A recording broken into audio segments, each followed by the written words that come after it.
I think with a little bit more tweaking on some of the new gen games, you're going to see load times really disappear.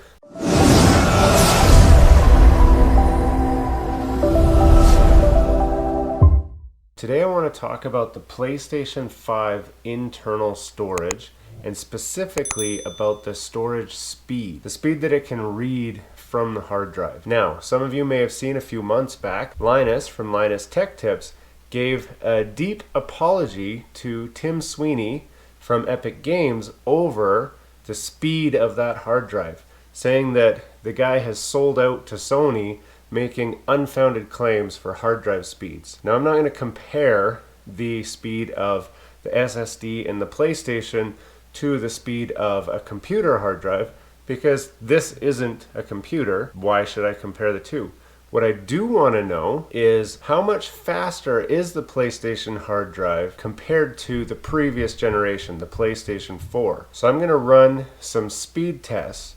Now, these speed tests are actually going to be done side by side fashion. So if you've seen my video about the ultimate LAN party setup, you know that we run a number of PlayStations beside each other, and so we can see the real world examples of how much faster this PlayStation 5 is. If you haven't seen that video already, check the link up here. But let me tell you, so last night we did another LAN session. We had everybody playing, and the speed difference was extremely noticeable, especially when we were playing Black Ops 4 in the heist game mode. So we were doing a local custom game, which allowed us to play with 7 PlayStations all in the same room on the same network. They were all hardwired connections with a LAN connection direct to the router, and then all linking back through. My PlayStation 5 was loading so fast that I had to add extra time onto the character selection screen, because as soon as I got in, the timer started counting and nobody was able to pick the player that they wanted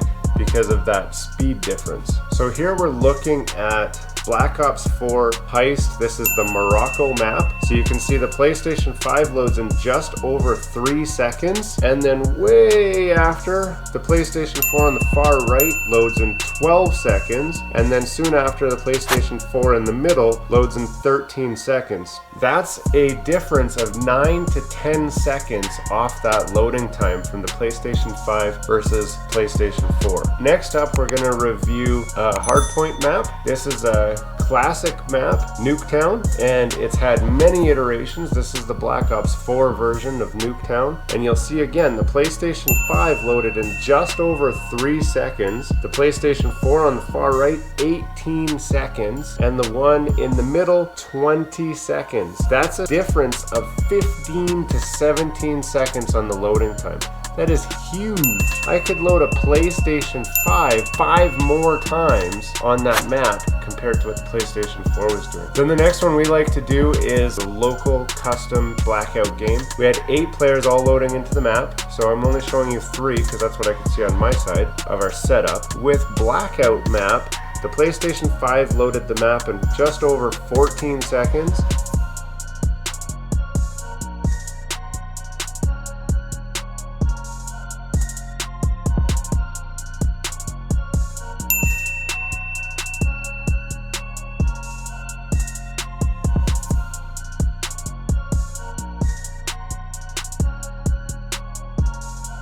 The PlayStation 4 on the far right loaded in 35 seconds, and the one in the middle took a few seconds longer at 38 seconds. That's a difference of 21 to 24 seconds overall to load the blackout map. Now that's basically double. So you could say the PlayStation 5 is twice as fast as the PlayStation 4 on the blackout map. Now, some of you are probably wondering, what about a more current gen game? Black Ops 4 came out a couple years ago. So what about if we go to Verdansk in Modern Warfare Warzone?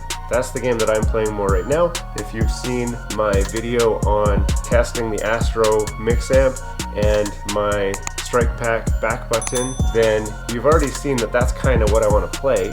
If you haven't seen those videos, you can check the card up in the corner here. Let's see how much faster does Warzone load.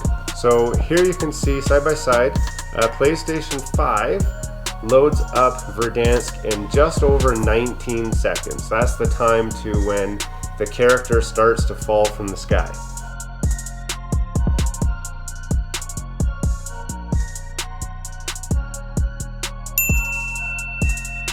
PlayStation 4 in the middle this time wins, second place at 26 seconds, just over 26 seconds, and the one on the end takes quite a bit longer at 32 seconds. So that is 7 to 13 seconds difference. Now this one was an online match, so we counted on the server to load up and serve the map and all that. So there is a little bit of network connectivity speeds at play here, which would account for the speed difference. Very, very respectable speed increase from the PlayStation 5 hard drive over the previous generation hardware. I hope you enjoyed this video side-by-side comparison of the speed difference between the PlayStation 5 and the PlayStation 4. I do feel that there is a noticeable difference, as you can see in the videos, and I think it's a valuable difference. Like, these maps are loading so much faster, it just gives you that much more speed. Some of them were almost instantaneous, and I think with a little bit more tweaking on some of the new gen games, you're going to see load times really disappear, like what a lot of the developers have been talking about already. I hope you enjoyed this video. If you're not already subscribed, consider clicking down below, hit the bell, hit the subscribe button. Don't miss out on any more of the videos. We've got a few more of the PlayStation 5 videos in the works to come out, but also we've got a lot of great car stories, we've got a lot of great how-tos, and a lot of great content. We hope to see you again. Have a great day.